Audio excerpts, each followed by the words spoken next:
This week, I've accumulated a lot of stuff that I'm ready to tell you about, from grafing and new graphics cards to information about the scum from GTA 6 and Star Citizen. Of course, that's not all. I hope for your support, and don't forget to like and subscribe to the channel for various relevant news and more. Let's get to the bottom of this. Actress Stephanie Tyler-Jones, who gave the appearance of Mary Jane from the game Spider-Man, appealed to fans and asked them to stop violating her personal boundaries. In her post on Instagram, Stephanie said that one of her fans left several voice messages on her work number demanding to call him back and talk. According to the actress, such behavior is completely unacceptable and is considered harassment. And Stephanie also noted that she is no longer a model, and her page on social networks is in no way connected with Mary Jane or Spider-Man games. But at the same time, she will play MJ as long as the developers need. Who would have doubted that one of the most successful games of the last year, Hogwarts Legacy, will get not only a sequel, but also several spin-offs, such as Harry Potter, Quidditch Champions, a game that is currently being actively tested. David Gaddad, president of Warner Brothers Interactive, told Variety about the plans. In the future, they plan to develop the series and release new games that will allow to delve into the history of Hogwarts and characters of the universe, but so far without announcements or specifics. Game Informer journalists managed to play an early version of the new Alone in the Dark. They showed gameplay for Emily Hartwood, one of the two available characters. Both Emily and Edward Carnby will find themselves in the Derceto estate and try to figure out the strange things that are happening around them. The video showed Emily exploring the locations, digging through the trash, and not very gracefully trying to shoot back at the monsters attacking her. The developers clarified that it will take up to 10 hours to complete the campaign. The remake of the progenitor of all survival horror is scheduled for release on March 20th on consoles and PCs. NVIDIA has officially expanded its line of desktop graphics cards with the launch of 4080 Super, 4070 Ti Super, and 4070 Super. So these will be slightly improved versions of the basic models with an increased number of cores and overclocked frequency. While the price has not changed, 4070 Ti Super with 16 GB will give an increase of up to 20% compared to 4070 Ti, for it will ask $800 RTX 4080 Super, also has 16 GB of memory, and is called optimal for playing 4K. It was estimated at $1,000. The company announced that previous models will become cheaper. RTX 4070 Super is faster than the previous flagship RTX 3090, while it is worth noting that NVIDIA indicates the recommended prices for its video cards. So the real cost of the lines at retailers will be higher. And NVIDIA is preparing to release a stripped-down RTX 3050 with 6 GB memory against 8 GB for the usual, and cut RTX 4070 with GDDR6 memory instead of GDDR6X, and they will be released in March. Get all the Star Citizen ships for only $48,000. Yes, you understood everything correctly for the donation of everything for only $4,800 You can become a very happy owner of absolutely all Star Citizen ships in the monumental edition of all 175 spacecraft in the DLC. By the way, not only existing ships are included, but also all those that will be released in the future. The very fact of the existence of such an edition is certainly not surprising because it is Star Citizen, but there is an interesting point. For buying a Legatus is not enough just to have such an amount. The edition is available exclusively to players who have spent at least $1,000 on Star Citizen. I was thinking that for that kind of money, you can buy a real spaceship that works on the garbage traction from this game and its monetization. Amazing news! The 7th season of Battlefield 2042 will include not one map as usual, but 2. The developers are planning to pamper us with 2 big updates that will be released on January 30th and February 20th, respectively. February 20th, respectively. One of the new maps is Chile. At first glance, you may think that 2 new maps are very cool, but the delay of the 7th season means that the release date of the 8th season will be shifted, and this, in turn, indicates that you would have received 2 new maps by this time. Currently, DICE is working on the next part of the Battlefield franchise, which, according to Insider Gaming, has already passed the pre-production stage in the period from February 20th to March 5th. A patch with improvements will be released along with this. The control mode with a thematic event will return. players will be able to fight on 2 additional maps, earning vehicles as a reward after this event. The 7th season will start. PlayStation has confirmed in its official blog that the remake of Silent Hill 2 and Metal Gear Solid 3 Snakester will be released this year. No specific release dates for both games were mentioned, but the fact that they will be released this year is good news according to the latest rumors. The Silent Hill 2 remake will be available in the first quarter. At the moment, the game is in the polishing stage, but do not forget that the games will also appear on PC and Xbox Series. We just forgot about this clown, and here comes the Florida Joker again.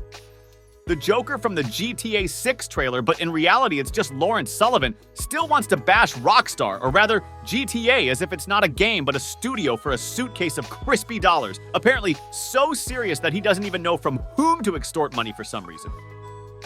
The crazy informal decided that it was him who was shown in the trailer, and it's time to download from initially he demanded compensation of $2 million, then the amount increased to $5 million in one of his latest videos.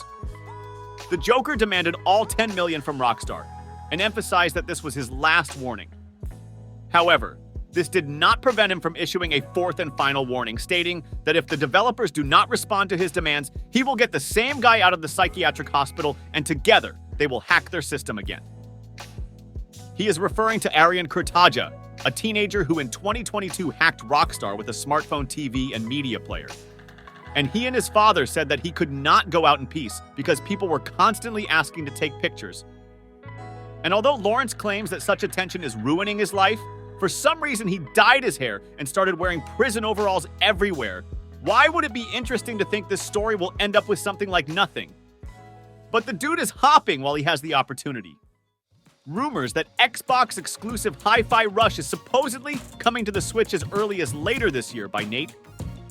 The Hey, who has a lot of experience in gleaning insider information, was the first to tell us that a certain critically acclaimed game from an Xbox-owned studio will be released on a competing platform in 2024. Possible that this is a Hi-Fi Rush rumor, but we didn't know anything about the game either. Knew anything about it either until the release, when new leaks put the icing on the cake were new leaks, according to which in the game may have get an expansion pack in the near future.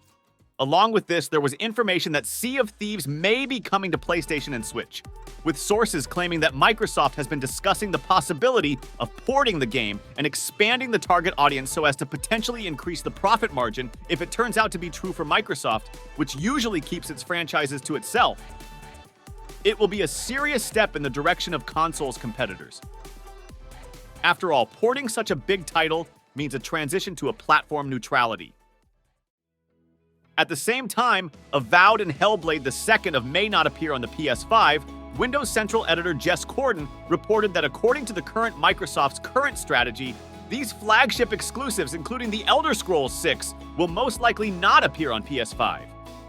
The most we can hope for is the appearance on Switch of some games from the back catalog Xbox Game Studios. That of this will turn out to be true only time will tell. Xbox has officially announced that the Developer Direct event will take place on January the 18th of January. The public was promised to show several new games, including a new Indiana Jones game, Indiana Jones, Avowed, Era History Untold, and Hellblade 2. Speaking of Indiana Jones, Xbox exclusive action will be released this year. According to Tom Henderson, the exact release date is to be revealed in the gameplay trailer, which will take place at the presentation there, by the way. Will show 11 minutes with gameplay footage and development details. By the way, Lucasfilm has registered Indiana Jones in the Great Circle. It seems that this is the name. Machine Games will get this name, and some people expect that it will be the answer to Uncharted and God of War. To be honest, it's very interesting what this game will be. Very, very intrigued. Cyberpunk 2077 fans probably didn't expect a new patch after the last year's patch 2. One, however, as is usually the case when one thing is fixed, another is broken. Some players reported that various melee weapon animations do not work in the game. So many expected CDPR to release a patch, and now numerous updates to the game's internal database have appeared on SteamDB. And this suggests that the patch will appear in the near future. As a rule, patches are released on Tuesdays, so we can assume that it will appear next week.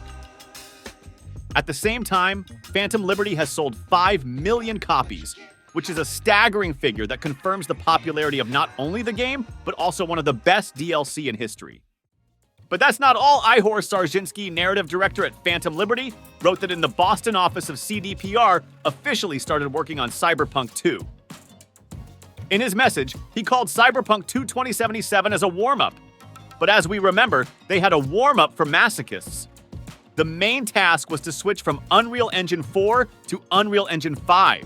Although even despite the difficulties, the advantages of Unreal Engine are undeniable. As the leading Quest designer Pavel Sasko in an interview with the new Onircade in short, they want to do everything cool and take into account their mistakes, and whether they will be able to do it, only time will tell. One of the main criticisms against the Suicide Squad Kill the Justice League is that, unlike the Batman Arkham trilogy from Rocksteady, it's really bad. Darius Sadagian, commercial director of the studio Sadagian, the studio's commercial director, tried to defend himself and then dismissed the claims by saying that Suicide Squad borrowed a lot of elements from Batman Arkham, saying that their game is not, you can't put a label on the studio. They wanted to make a co-op game for 4, without being tied to any particular genre. They say the main thing is a sense of integrity with the community and creating a feeling that the player really belongs to Suicide Squad. But judging by the reviews, the press did not feel anything like that, and bloggers say as one that Kill the Justice League is a collection of typical filler missions in the open world, and not the most convenient movement mechanics in general, causes only disgust. Well, and the most interesting thing, of course, is that the game is more not like Batman Arkham, but like Destiny and other life service garbage. Players did not like the same missions that are no different from each other, curve fighting, and cluttered interface. Honestly, look at this shame, and plus to this boring open world, and the same plasticine characters are almost the only element that connects Suicide with Arkham is the mystery trophies scattered throughout the world of the game. But apparently it's just an attempt by developers to evoke nostalgia and distract from the fact that Justice League is an uninteresting. However, there is good news. After the release of Suicide Squad, we'll receive free updates with characters' missions, equipment, etc. According to a leak, to the number of playable characters will include Deathstroke, among others. But we will know the whole truth after the release of the 2nd February. The cooperative shooter Helldivers 2 is coming out on February 8th on PC and PS5. So Sony has released a trailer with features of the PC version of the game, will support resolutions up to 4K, you can play with a keyboard and mouse or gamepad, and the project will also support crossplay for different platforms, run the game at minimums at 30 FPS. It will be possible on 1050 Ti for high quality with 2K resolution. You will need a RTX 3070 card for maximums in 4K. You need 4070 Ti plus 16 GB of RAM full requirements on your screens. You won't believe it, but Diablo 4 will have an update that will add support for ray tracing on PC in the new update, which will be released in March. And along with ray tracing, Diablo will have new improved effects such as shadows and water windows of armor, and other suitable surfaces will have reflections, including from transparent and translucent objects. In addition, Blizzard confirmed that the 3rd season will begin on January 23rd, and apparently the company will talk about the update very soon. Dragon's Dogma 2 will receive support for DLS 3 technology on PCs. In addition, everyone who wants to play richly will be able to turn on RT display, and advanced lighting developers have clearly demonstrated all these graphic benefits in the video Dragon's Dogma 2, which is scheduled for release on March 22nd. Write what you think about all this, and if you have not yet subscribed to the channel and put a like, do it now. See you soon. Watch and play with us.